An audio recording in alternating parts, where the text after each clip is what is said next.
Merhaba arkadaşlar, nasılsınız? In this podcast, we are going to talk about happiness. Nelerden mutlu oluyoruz? Günlük yaşamda, özellikle şu Covid günlerinde neler bizi mutlu edebilir? Hadi biraz sohbet edelim. Bugünkü konumuz mutluluk arkadaşlar. Mutlu olmak için para gerekli mi arkadaşlar? Cevaplarınızı bu videonun altında görmek isterim doğrusu. Bir başka soru, Covid salgınından nasıl etkilendiniz? Ya da etkilendiniz mi? Sanırım ben Covid'e yakalandım ama salgının başındaydı. O zaman test yapmıyorlardı. Bu arada ben Londra'da yaşıyorum. Salgının başında burada durumlar çok kötüydü. Buranın Sağlık Bakanlığı, NHS, çok kötü yakalandı bu duruma. Maske, koruyucu kıyafet, hiçbir şey yoktu hastanelerde. Hatta Türkiye bile yardım gönderdi. Şimdi haberlerden öğrendiğimize göre durumlar tam tersi oldu. Türkiye'de durumlar çok kötüye gidiyor. Burada ise halkın neredeyse yarısı aşılandı. Her neyse, konuya dönersek, Covid benim iş hayatımı, kariyerimi de vurdu. Covid'den dolayı işten çıkarıldım. On binlerce insan aynı şeyi yaşadı gerçi. Ama biz yabancıların durumu daha farklı. Yaptığım yüzlerce iş görüşmesi sonucunda önceliğin İngilizler olduğunu hissettim. Yanılıyor da olabilirim ama şu var ki hayatımda hiç bu kadar süre işsiz kalmamıştım. İnsanda psikoloji diye bir şey kalmıyor ama dayanmaya çalışıyoruz.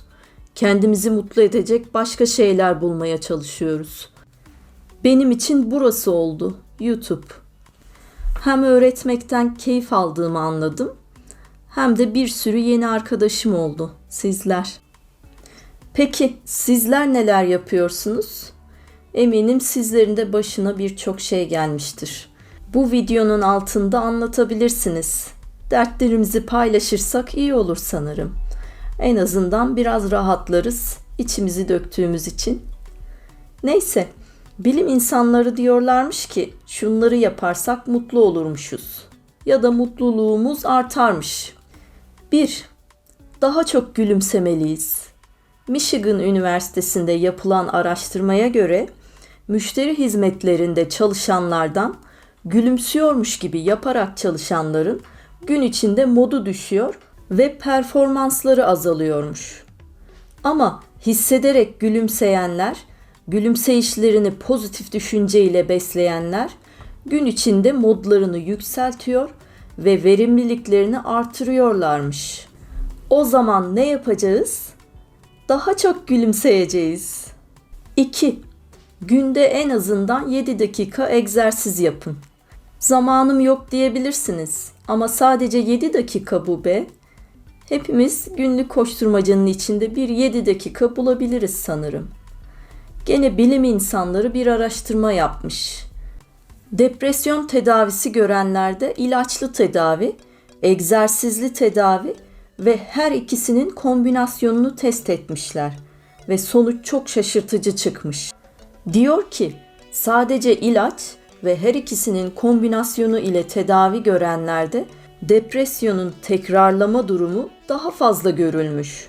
Sadece egzersiz tedavisi uygulananlarda sadece %9'muş bu oran. 3. Uyku. Yeterli bir uyku almak mutluluğumuz için de önemliymiş arkadaşlar. Bununla ilgili birçok araştırma yapılmış ve diyorlar ki düzenli ve yeterli uyku önemli mutluluğumuz için. Mesela bir grup kolej öğrencisine bir takım kelimeler vermişler ve ezberlemelerini istemişler. Yapılan çalışmaya göre uykusunu alamayan öğrenciler negatif içerikli kelimeleri daha çok hatırlamışlar. İlginç bir bulgu değil mi? 4. Aile ve arkadaşlarımızla daha çok vakit geçirelim. Bunu hepimiz biliyoruz zaten ya da fark etmiştiriz.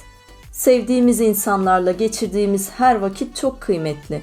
Onlarla geçirdiğimiz her vakit bize mutluluk hormonu olarak geri dönüyor. 5. Dışarı açık havaya daha çok çıkın. Temiz hava hepimize iyi geliyor, öyle değil mi? Dışarı çıkmak sadece bizi mutlu etmekle kalmaz, farkındalığımızı da artırır. düşünce biçimimizi de geliştirir demiş bilim insanları. Öyle ya dışarı çıktığımızda sokakta bir şeylerin farkına varabiliriz. İki yaşlı yürüyordur mesela. Dikkatimizi çeker ve onların mutluluğundan etkileniriz. Kuşların cıvıltısı bize ilham verir belki. Ya da bir dükkanın camında görebileceğimiz ilan bizim aradığımız şey olabilir. Eve kapanıp kalmayalım arkadaşlar. 6. Başkalarına yardım edin arkadaşlar. Bu zaten birçok kültürde var olan bir şey. Tabii günümüzde biraz unutulan bir değer. Başka insanlara yardımcı olmak iç huzurumuzu artırır. Kişisel bir tatmin yaşarız. Yani bencil olmayalım arkadaşlar. Bencillik bize sadece negatif düşünceler getirir. Etrafımızı ne kadar negatiflikle doldurursak o kadar şanssızlık da bizi bulur. Buna son zamanlarda biraz da karma deniyor ya. Belki karma diye bir şey de vardır. Sizce var mı? Bence biraz kendimiz üretiyoruz negatif ya da pozitifliği içimizde. Ve sonuç olarak negatif ya da pozitif geri dönüşler alıyoruz etrafımızdan. Ama tabii daha karmaşık etkenler de olabilir tabii. Bunlar derin konular. Bizi aşar sanırım. 7. Şükretmeyi öğrenmemiz gerek. Dışarıda bizden daha kötü durumda olan bir sürü insan var. Böyle düşünmek kulağa pek hoş gelmeyebilir. Keşke kimse kötü durumlara düşmese. Ama biz şu açıdan bakalım. Bu bilinç bize çözüm bulma motivasyonu verecektir. Mücadele için bir nedenimiz oluyor. Sürekli en kötü durumda benim ya da biziz demek ne derece sorunlarımıza yardımcı oluyor? Bizi çözümsüzlüğe sürüklüyor, öyle değil mi? Çünkü o aşamadan sonra hiçbir şey yapmıyoruz. Biraz farklı pencereden baksak neler göreceğiz? Üretici, yaratıcı olmak için bunu yapmalıyız. Önce sahip olduklarımızın değerini bilelim, sonra çaba gösterelim. O zaman her türlü sıkıntıyı başımızdan def ederiz. 8. Bizi mutlu eden işlere konsantre olalım. Sevmediğimiz işi yapmak bize mutsuzluk verecektir. Elimizden geldiğince bizi mutlu eden şeyleri düşünmeye, bulmaya gayret edelim. Bunları kullanarak hayatımızı nasıl idame edebiliriz? Sürekli araştırmalıyız. 9. Yeni bir şeyler öğrenelim. Bu kesinlikle doğru. Covid salgını sürecinde hepimiz yaşadık. Ben mesela işsizde kalınca yemek pişirme ile başladım birçoğunuz gibi. Her gün yeni tarifler denedim falan. Şimdi ise YouTube var. O kadar çok öğrenilecek şey varmış ki yavaş yavaş öğreniyorum. Her gün yeni bir aplikasyon, yeni bir program. Uğraşıyorum. Videolarımın kalitesini nasıl artırırım? Bu arada İngilizce de çalıştım. Diyebilirsiniz ki İngiltere'de yaşıyorsun yıllardır. Ama bu benim ikinci dilim.